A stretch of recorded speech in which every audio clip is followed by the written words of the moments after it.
Okay, so the literature says कि जो skin conditions auto immunity से रिलेटेड होती हैं, एक तो वो ज़रा कॉमन होती है बिकॉज डाउन सिंड्रोम के पेशेंट्स में इम्यून डिसरेगुलेशन होती है. Immune dysregulation affects a lot of functions of the body and skin के ऑर्गन को भी वो अफेक्ट करता है. So the common skin conditions that we see in Down syndrome would be like autoimmune diseases like alopecia areata हो गया, vitiligo हो गया.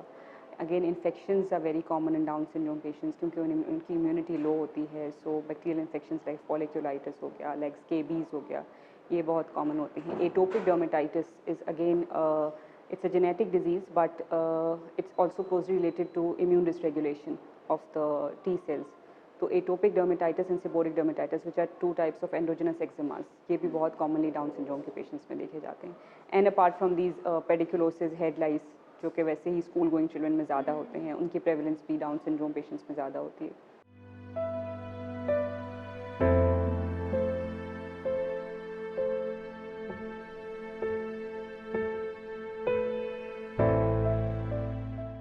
Okay, so see, skin conditions are usually very chronic. Most of the skin conditions, unless जो थोड़े short Spain में treat हो जाते हैं, वो इन्फेक्शंस होते हैं कि यू कैन से कि आपने 1 वीक एंटीबायोटिक ली या टॉपिकल एंटीबायोटिक लगाई एंड वो ठीक हो गए. But as far as eczemas are concern, be it seborrhoeic dermatitis और एटोपिक डर्मेटाइटिस और the auto immune conditions are concern like vitiligo, ये थोड़ी क्रॉनिक डिजीजेज होते हैं. इवन एक फॉलिकुलर ऑक्लूजन डिजीज़ होता है hidradenitis suppurativa, that is also a chronic condition. So atopic dermatitis तो यूजुअली टीन एज में जाके ठीक होता है, जिनको ठीक हो जाता है by maybe sometimes teens में, कभी 20s में जाके ठीक होता है. सो कोई सेट फ्रीक्वेंसी तो नहीं है, बट ये है कि जब when the eczema is flaring तो फिर आपको ऑब्वियसली आपको खुद डॉक्टर जो हैं वो एडवाइस करेंगे कि you have to show with after 2 weeks, because जब हम ट्रीटमेंट देते हैं फ्लेयर में तो वो यूजुअली स्टीरॉइड्स होते हैं या इम्यून मॉड्यूलेटर्स होते हैं टॉपिकल. उनको क्रॉनिकली आप अप्लाई नहीं कर सकते बॉडी पर क्योंकि उसके अगेन स्टीरॉइड्स, टॉपिकल स्टीरॉइड्स की भी सिस्टमिक एब्जॉर्प्शन होती है, उनके साइड इफेक्ट्स होते हैं. तो जब कोई एक्जिमा फ्लेयर कर रहा होता है तो हम यूजुअली 2 या 3 वीक्स पे फॉलोअप के लिए खुद ही बुलाते हैं.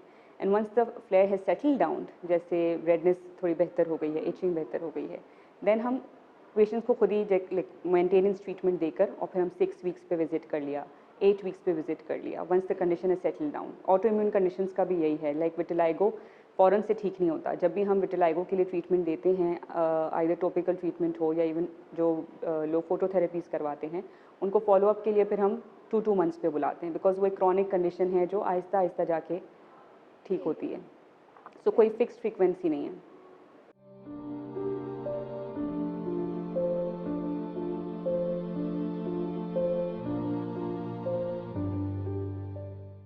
सो प्रिवेंशन की जहाँ तक ताल्लुक है, infections can be prevented, but जो डिजीज़ जेनेटिकली डिटरमाइंड होती है, जिनकी जेनेटिक टेंडेंसी होती है या जिनकी इम्यून जैसे ऑटो इम्यूनिटीज़ होती हैं, उनकी कोई प्रिवेंशन है सॉर्ट ऑफ नहीं हो सकती. But infections can always be prevented.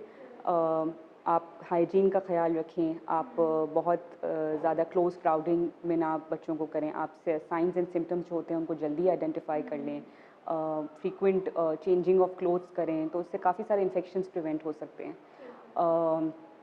और जहाँ तक वो डिजीज़ का ताल्लुक है जो एक्जिमास होते हैं, उसमें अगेन प्रिवेंशन से ज़्यादा मेंटेनेंस ट्रीटमेंट इंपॉर्टेंट होता है. And you can always avoid the triggers, like atopic dermatitis की कॉज तो आपने कर ली कि जेनेटिकली डिटरमाइंड है, इम्यून डिसरेगुलेशन है, बट जब आपने ट्रिगर्स देखे तो उसके इरिटेंट्स भी आ जाते हैं, इमोशनल एंड मेंटल स्ट्रेस आ जाता है, any infection can trigger atopic dermatitis.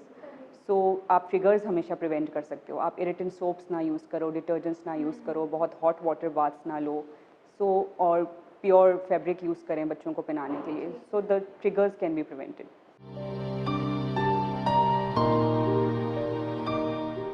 Message would be कि आप लोग जब भी बच्चों को, क्योंकि like it's a known fact कि इन बच्चों में इम्यून डिसरेगुलेशन होती है, इम्यूनिटी कम होती है और स्किन डिजीज़ कॉमनली होती हैं, तो अर्ली आइडेंटिफिकेशन के लिए बहुत डिले ना करें डॉक्टर के पास जाना. घर पे होम्योपैथिक मेडिसिन यूज़ करना, सेल्फ मेडिकेट करना, that's only going to harm your kid. So apart from the general measures that we discussed in the last question के प्रिवेंशन के ये हैं, और ये तो सारे पेरेंट्स के लिए जिनके बच्चों को ये डिजीज़ हैं इंपॉर्टेंट हैं ही.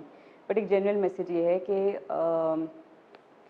For taking care of your kid you need to know कि now I need to take the kid to a doctor, you no.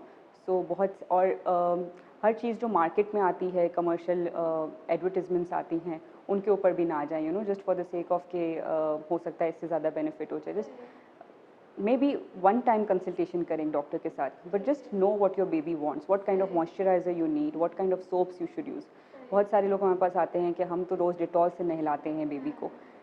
They don't know कि डिटॉल कितना नुकसान पहुंचा सकता है, you know. Dettol is an antiseptic जो skin को उसके नॉर्मल कॉन्स्टिट्यूएंट्स से भी डिप्राइव कर देता है। So just don't delay going to the doctor if your child develop symptoms, and don't take too much stress.